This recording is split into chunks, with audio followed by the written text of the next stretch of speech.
Imagine the universe as a child painting pictures on paper. Each page shows everything happening in the universe in a single moment, like a single frame in the movie. In this model, the boundaries are clear. The past is the stack of drawings already finished and discarded. The present is the page currently being painted, the only thing that is real. And the future is a blank sheet of paper that hasn't been touched yet. This entire worldview rests on one hidden assumption, that there is a master universal clock ticking away at the exact same rate for everyone, everywhere, keeping the whole gallery in sync. It is a comfortable way to see the world. But according to the laws of physics, this intuitive clock is a fabrication. The shift began with Albert Einstein, who realized that time does not move at a constant universal pace. He discovered that space and time are not separate. They are woven into a single four-dimensional fabric called spacetime. Because space and time are linked, your speed through one affects your journey through the other. As you move faster through the physical grid of space, your angle through the temporal axis tilts, which inherently alters the speed at which you move through time. This geometric connection implies that now is not a universal fact, but a personal coordinate. If time can be tilted by movement, it suggests that the distant future might already be physically present, waiting for an observer with the right perspective to see it. To see how this works, we have to look across the galaxy. Imagine you are on Earth, and 3 alien spaceships are hovering 1,000,000 light-years away. Now, imagine we have a magical internet connection that allows for instantaneous communication. This lets us check in with the aliens to see what is happening in their present compared to ours. Ship 1 is stationary relative to Earth. Because it isn't moving through space any differently than we are, we share the same angle through spacetime.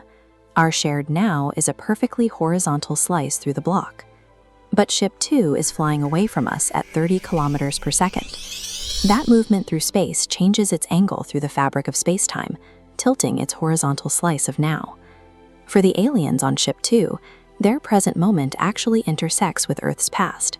If they called us on our magical internet, they would be talking to our ancestors in 1924, just as humanity was discovering the first galaxies outside our own. Ship 3 is flying toward Earth at that same speed. This tilts its spacetime angle in the completely opposite direction. Their definition of now points toward our future. A video call from this ship would connect to our descendants in the year 2124, a century from today. We have 3 different nows for 3 different observers. So which one of them is right? Physics relies on the principle of cosmic democracy.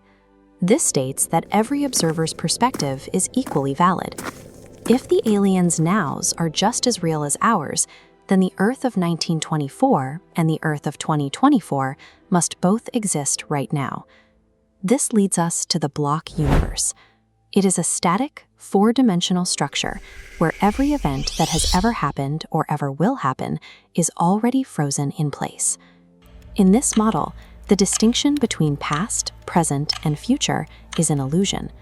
Your birth, your current moment watching this video, and your eventual death all coexist, etched forever into the fabric of the universe. This perspective is difficult to accept. If the future is already a part of the block, then every event is predetermined. It suggests that your choices are a mirage, and that every decision you've ever made was predetermined at the moment of the Big Bang. But the laws of the very small tell a different story. In quantum mechanics, particles are intrinsically random. If a single radioactive atom decays, it can trigger a genetic mutation or change the path of a storm. These are random, unpredictable events that can reshape the macroscopic world. If quantum uncertainty is a fact of nature, then the future cannot be set in stone. The static block universe model cannot be the whole story. Many scientists now look toward a middle ground, the growing block universe. In this model, the past is exactly what we thought, a solid, frozen block merging individual perspectives into permanent history. But the present is an active, uneven surface. As choices are made, this surface moves upward, creating new spacetime. Under this theory, the future does not exist yet. The cities we might one day build on Venus are not hidden in the block. They will only become real if we take the steps to build them. Time is far more complex than a simple clock. But if the edge of the universe is still expanding and unwritten, it means the pen is still in our hands.